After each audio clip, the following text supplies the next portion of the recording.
Alrighty, what is going on, and welcome back to another episode of After the Buzzer. The games yesterday were not too great, I would say. Two blowouts, and I kind of would have rathered a closer game.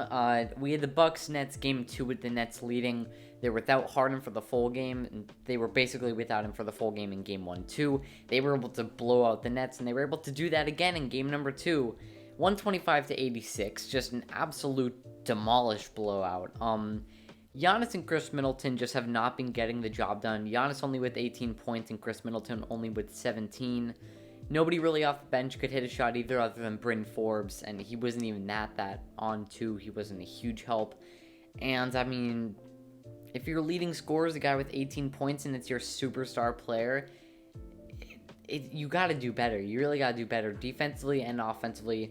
You only put up 86 points against one of the worst defenses in the league, and you're supposed to have a top offensive guy in Giannis, and then also an all-star player in Chris Middleton, Drew Holiday, PJ Tucker, Brooke Lopez, and Bryn Forbes, Pat Connaughton, Dante DiVincenzo, or I guess he's out, but 86 points against arguably one of the worst defenses in the league is just unacceptable. And then on the other side, you let them put up 125. I understand that they are one of the best scoring teams in the league, but it's mainly just about the points that you scored. I mean, maybe on defense there's not too much that you can do, although that they could have played better defense.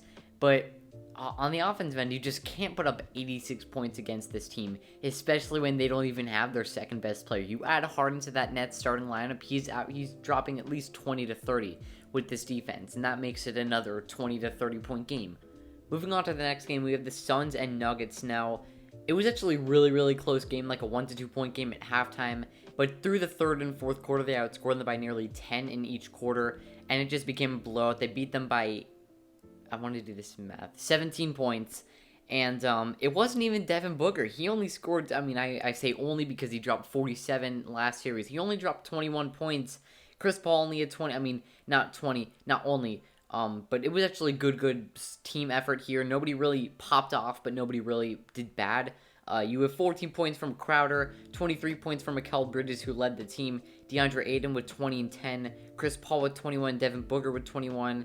Then off the bench, Torrey Craig with 9, Cameron Payne with 7. So 4 players scoring at least 20 in the Suns starting lineup, and then you have Jay Crowder with there with 15 too.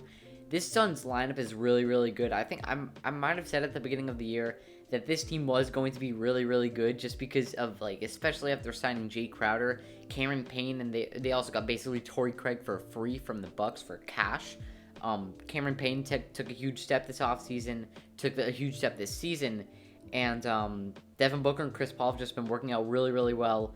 And, oh wow, Julio Jones is going to wear number 2. Okay, that looks pretty good. And then on the other side, the MVP could not get it done. I say MVP because he was just announced the MVP earlier today. He only had 22 points, and I say only 22 because he was the NBA most valuable player this year. So if you're in a playoff series versus a team like this good, like the Suns, I kind of expect your star player to put up 22, again without Jamal Murray. And MPJ only scored 15, Aaron Gordon had 18 points, Composite with 14, why am I forgetting his name? Jermichael Green with 10, and yeah, I mean, the Nuggets did score 105 points, so it's not like they did not do too great on the offensive end, because they did. It's just that defense that needs the help. Like I said, 4 players scored 20 points in the lineup, being D-Book, CP3, DeAndre Ayton, and Mikal Bridges. And Mikal Bridges has been really good in this series, actually. I mean, I would not say he's like the main X factor, because that's probably D-Book or Chris Paul. You could probably throw in DeAndre Ayton in the conversation, but Mikal Bridges is definitely one of those underrated pieces that defenses try to sag off of, because you've guys like I said, Ayton, Book, and CP3 who you need to help, and then D-Book can just drive. The Nuggets bring help into the paint, and D-Book just finds Mikal in the corner every single time, whether he's outside of the paint on the wing or on the top of the key, or whether he's driving and just kicks to the corner. And if Mikal if a guy like Jay Crowder I don't know who, but if a guy comes off of their other guy and just tries to guard Mikal just swings it to the wing and gets Jay Crowder there for another 3.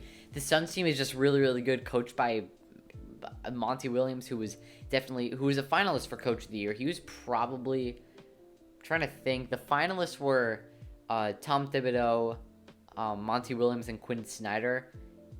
I don't think that the winner has been announced yet, but I would probably have Monty Williams at number. You could argue him for number 1, but I would say that he's probably number 2 with Tom T being number 1. But I mean, yeah, the Suns are really, really good. Again, I did have the Suns coming out of the series in 6 because I thought that Jokic might just, pop off some games. Same with MPJ, like he did this game. I mean, he did the last game versus the Lakers. But Michael Porter Jr. probably has to step up. Only scoring 15 in this game is not really going to work out. So game number 2 is going to also be in Phoenix.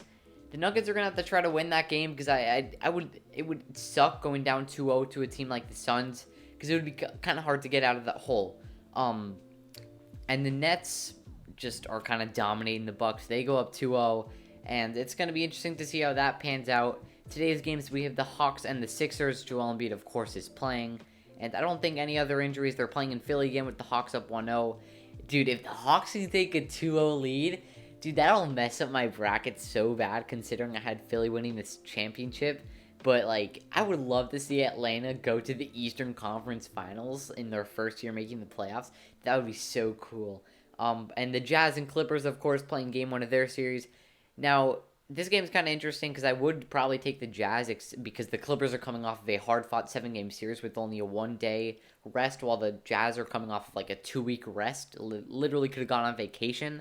But the Jazz are without Mike Conley because of a hamstring injury. I was saying in probably a couple episodes that Mike Conley would be reevaluated in Utah with this injury, and he could possibly miss a game 1 versus the Clippers, but it looks like he will. So they're probably going to put Jordan Clarkson into the starting lineup, maybe start Donovan Mitchell at the 1 or something, or Clarkson at the 1. I'm not too sure, but yeah, it'll be fun to see if Atlanta can take a 2-0 lead. I'm rooting for Atlanta. Maybe for my bracket, I would go for Philly, but I would love to see Atlanta beat Philly in the second round. That would be so hilarious. And yeah, the Jazz and Clippers, it's going to be interesting, like I said, with the Clippers being probably exhausted, the Jazz being well rested, but they're without their starting point guard. So that'll wrap up the video. Hope you guys enjoyed. Have a great day. Peace.